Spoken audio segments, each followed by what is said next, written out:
ഒറ്റയടിക്ക്. പക്ഷെ ആ പ്രശ്നം നിങ്ങൾ ഇരിക്കുന്ന സ്ഥലത്ത് ഒട്ടിക്കണം, പുറകിൽ ഒട്ടിക്കണം. എന്നിട്ട് നിങ്ങൾ ഒരാളെ കാണാൻ പോകുമ്പോൾ എങ്ങനെ ചിരിക്കണം? എന്നാലും ചിരിച്ചാ, നിങ്ങളെല്ലാം ഒന്ന് ചിരിച്ചപ്പാ. എന്നെ പയ്യനോട് നിങ്ങളൊന്ന് ചിരിച്ച് കാണിച്ചോ, ഒന്ന് ചിരിച്ച ആയുസിന്റെ ബലം കൂടും, സൗന്ദര്യം കൂടും. കൈയടിച്ചാൽ ഇവിടെ അടിക്കുന്ന ഓരോ കൈയടിക്കും 2 10 കിട്ടണമെന്നില്ല. ആദ്യത്തെ സ്വപ്നം ഞാൻ കണ്ടത് എന്റെ വീട്ടിലേക്ക് വേണ്ടുന്നൊരു 10 കസേര. കൈയില്ലാത്ത 2 കസേരക്ക് പകരം കൈയുള്ള 10 കസേര. 495 രൂപയ്ക്ക് ഒരു കസേരയുടെ വില. 10 കസേര 4950 രൂപക്ക് ആദ്യം എന്റെ വീട്ടിൽ കൊണ്ടുവച്ചു. രണ്ടാമത്തെ ഗോൾ സെറ്റ് ചെയ്തു. ആ കസേരയുടെ മുന്നിൽ വെക്കാൻ ഒരു ടീപ്പോയി, അതിന്റെ മേലെ വിരിക്കാൻ ഒരു പ്ലാസ്റ്റിക് ഷീറ്റ്, അതിലിരുന്ന ആളുകൾക്ക് വെള്ളം കൊടുക്കാൻ 6 പൂക്കളിൽ ഗ്ലാസ് ഒരു ജഗ്ഗും.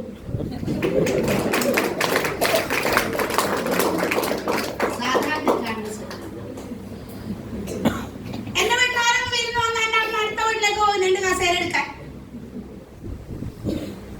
ആദ്യത്തെ സ്വപ്നം.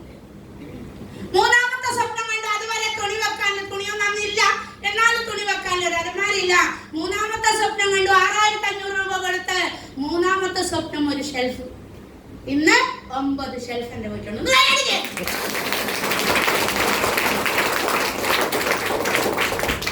നാലാമത്തെ സ്വപ്നം കണ്ടത് എന്റെ കയ്യിൽ 2500 രൂപയുടെ നോക്കിയ ഫോണായിരുന്നു വന്ന്. അത് വിളിക്കും, എടുക്കും, വെക്കും, അത്രേ ഉള്ളൂ. പക്ഷെ നാലാമത്തെ സ്വപ്നം കണ്ടത് ഒരു സ്മാർട്ട് ഫോൺ. 11,100 രൂപയുടെ വിവോയുടെ ഒരു ഫോൺ.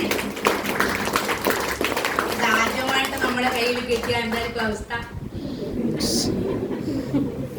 ഇന്നെല്ലാരും ജനിച്ച കുഞ്ഞി വരെ ഇൻസ്റ്റാഗ്രാമിലാണ് കളി. നമ്മുടെ കയ്യിൽ ആ ഫോൺ കിട്ടിയാലും തിരിച്ചും മറിച്ചും അത് നോക്കി. എന്നിട്ട് എൻ്റെ ഒരു അല്ലേ സാറിൻ്റെ ഓനോട് ഞാൻ പറഞ്ഞു, നീ എന്നെ ഒന്ന് വിളിച്ചേ, ഇതിൽ വീഡിയോ കോളും കണ്ടു, ഒന്ന് വിളിക്കാൻ പറഞ്ഞു. ഫോൺ വിളിക്കുമ്പോൾ ഇത് തിരിച്ചിട്ടാണോ എന്നെ കാണിച്ചിട്ടാന്ന് എനിക്കറിയില്ല. പക്ഷെ അത് കാണുമ്പോൾ കിട്ടിയ സുഖമുണ്ടല്ല, ആ സുഖമുണ്ടല്ല, അത് 1.5 സുഖം. ഇന്ന് എൻ്റെ കയ്യില് 75,000 രൂപയുടെ സാംസങ്ങിന്റെ S23 എന്റെ മോനൊന്നും ഉപയോഗിക്കുന്ന ഓപ്പണിന്റെ ഫോണാ. പക്ഷെ അന്ന് ആ 11,100 രൂപ ആദ്യത്തെ വിവോ ഫോൺ വിളിച്ചിട്ട് അന്ന് വിളിച്ച കോള് ജീവിതത്തിൽ മറക്കാൻ പറ്റൂല. അതാണ് മൈലേജ് ശൈലി. സാധാരണക്കാരനെ അസാധാരണക്കാരനാണ്. അടുത്തൊരു ഗോള് സെറ്റ് ചെയ്തത്. ഗോള് എന്റെ വീടിന്റെ